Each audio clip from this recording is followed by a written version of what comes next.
Hey guys, Just Nerds here, and we are here with a new segment today. If you remember our old segment, Nerd Wars, that was a segment where we basically asked each other debatable questions where we could just argue about it. But we thought we limited ourselves on those kind of questions, and over time it just became more broad questions over time anyways. So we decided to come up with a new segment called Just Questions with Just Nerds. And yes, Elijah had to play on words, obviously. So with this, we can ask a large variety of questions, from more debatable questions like who's the best superhero ever to more easy questions like who's your favorite superhero, stuff like that. So with this, hopefully we can have more room for more creativity. And so this will be our first episode of Just Questions, and we're getting started now. We each came up with a few questions and we're going to go in a circle. So I guess I'll go first. Okay, so in movies there are always certain trends going on, and so I'm wondering, do you think there will be a time when people get sick of superhero movies? That's actually a really good question. Obviously, there will always be a superhero movie in some form, but now it's a big trend. But do you think there will be a time when we get sick of them?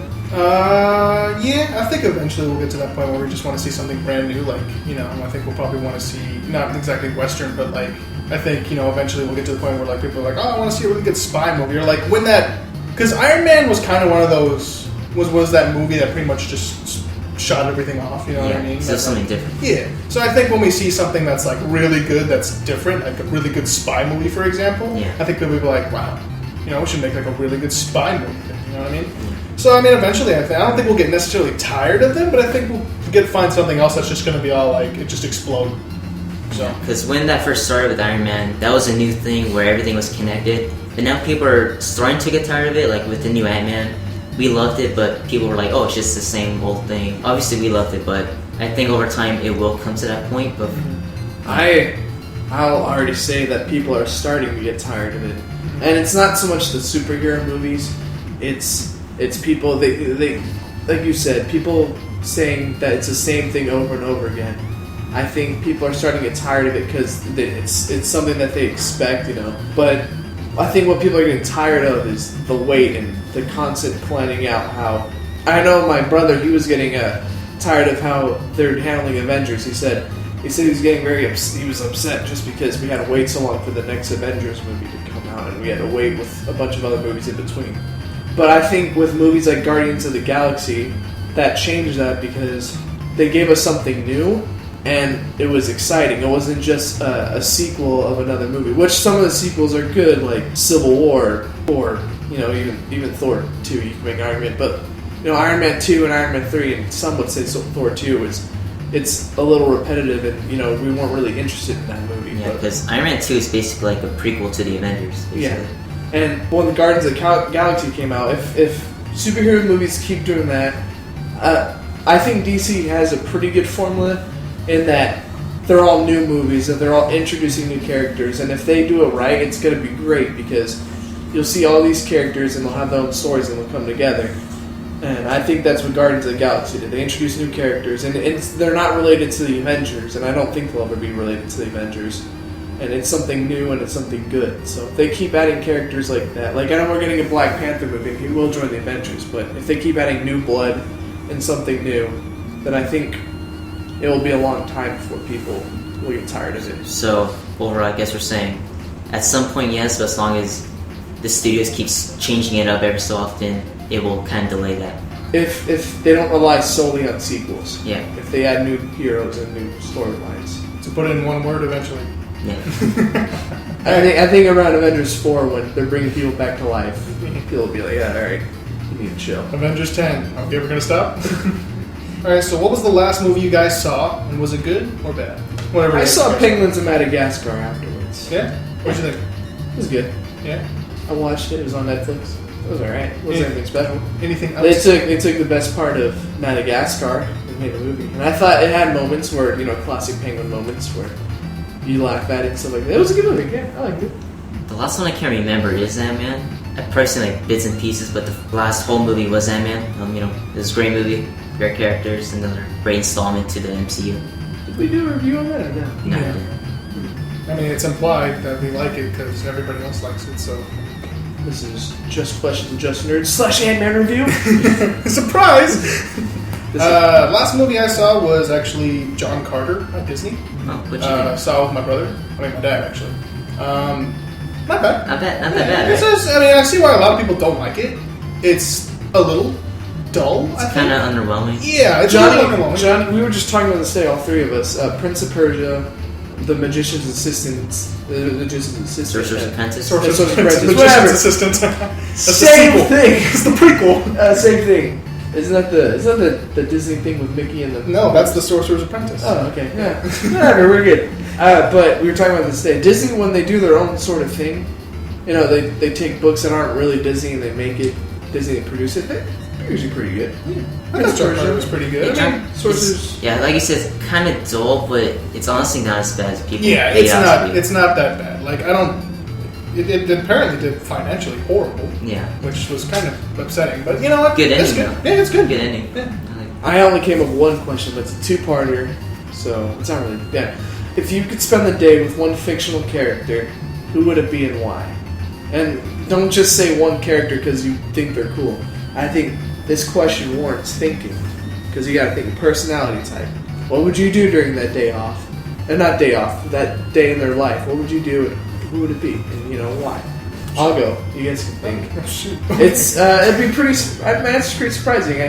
At first, I thought Rugrats. Just a bunch of babies. Well, just see, the titles. No, you'd be a baby too. But if you're a superhero, you wouldn't be a superhero. You wouldn't get powers. You just, you'd hang out with them. And I said Rugrats just because you're not going to get in any danger, and you're going to have a great adventure with these babies, and they're all really cool.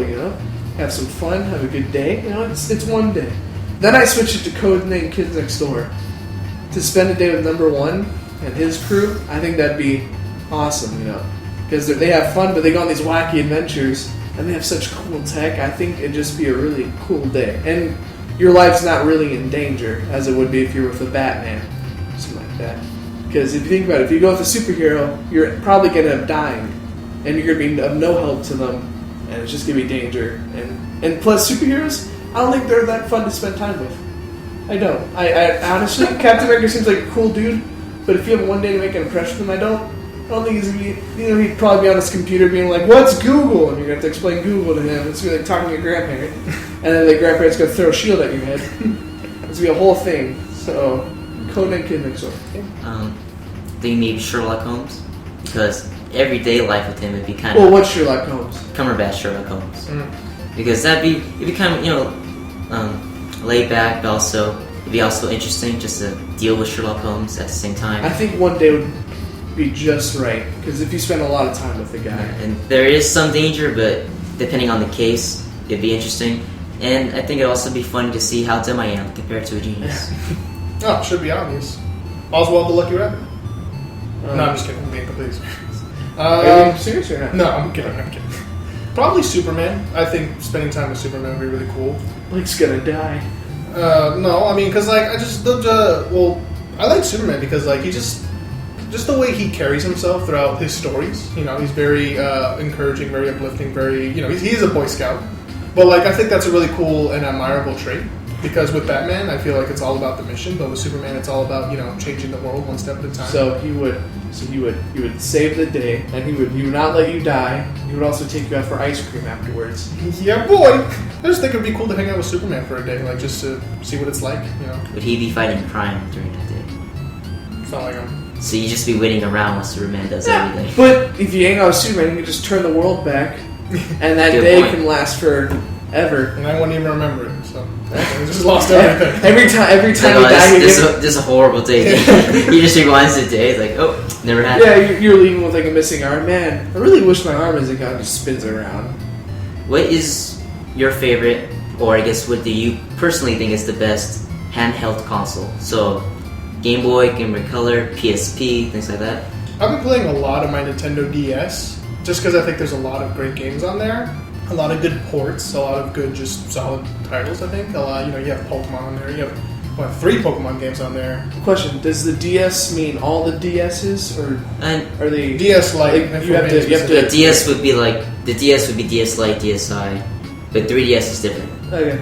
I'm gonna say probably the DS. I think there's a lot of great games on there, and I think it's just an all-around great system. Backwards compatible, which is awesome. I would say same Nintendo. Game Boy Advance. A lot of great games. The Sonic Advance games.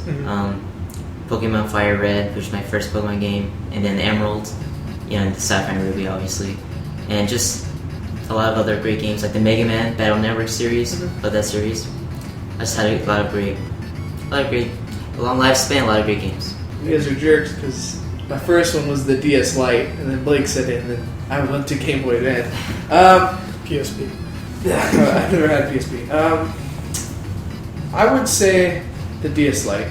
No, I'll say the first DS. That square, Yeah, the silver big block. Did you guys have that one? The square brick. No, yeah, my cousin used to have that one. No, I have one Just too. because- It was just- like a square brick. Just because when that came out, that changed so Yeah, much. That that's was like the starting point for all the DSs. Like when that came out, I remember my brother opening his, and he freaked out. And he was all happy, and I was so jealous. And then my parents had me a box, and then I got one. And I opened it up, and it was the same thing. And we both had one, and I remember playing it. It was the first.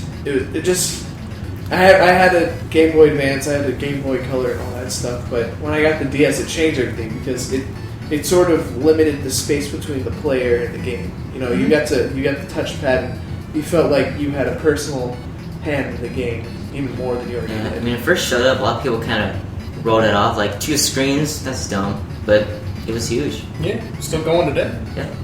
And plus, it was the first one that incorporated touchscreen, which, you know, they might have rolled it off, but to me as a kid, that was the coolest thing ever. You know, touching the screen. And when I got that, I was like, "This is the future. We're gonna have robots soon. Oh my god, touchscreens." So that was our first segment.